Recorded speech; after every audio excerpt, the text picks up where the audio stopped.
Hello বন্ধুরা, দেখো আজকে শুক্রবার কি রান্না করি। দোকানে গেলাম, দোকান থেকে একটা দোকান নিয়ে আইলাম।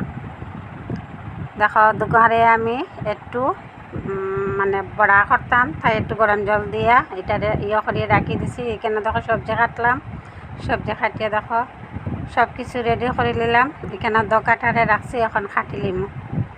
দেখো খাটা হয়ে গেছে গিয়া বরফির মতন চেক চেক করে খাটি নিলাম। খেয়ে খেয়ে দুকা খাইতে পালা পাও, দুকা বুঝরাই না, দকা না দুকা। দেখো খাটিয়ে খাটিয়ে এখন তেল ফালাই দিছি। এখানে সব কিছু রেডি, খাটিয়ে রাখি দিছি। বাঙ্গাটাই আলাদা আর আস্তাটাই আলাদা।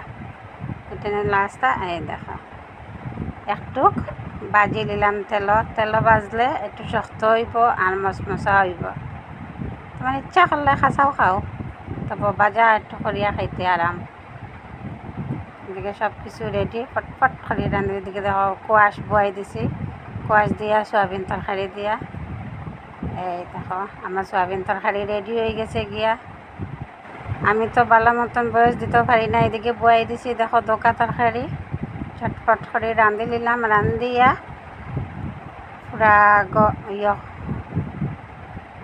আলুটাইন একটু বার করলাম। আলু বার করিয়া একটু যদি বাঙ্গিয়া দেই না তো পাতলা পাতলা জুল হয়ে যাব। ওইটা লাগে আলুটাইন বাঙ্গিয়া দেখো রেডি হলো। মানে দেখো ডাকনি আইছে, ডাকনিটা কিনলাম পরিকমালার কাছ থেকে। কীরকম লাগলো এই দেখো রান্না কমপ্লিট। গড় আটাই নিলাম।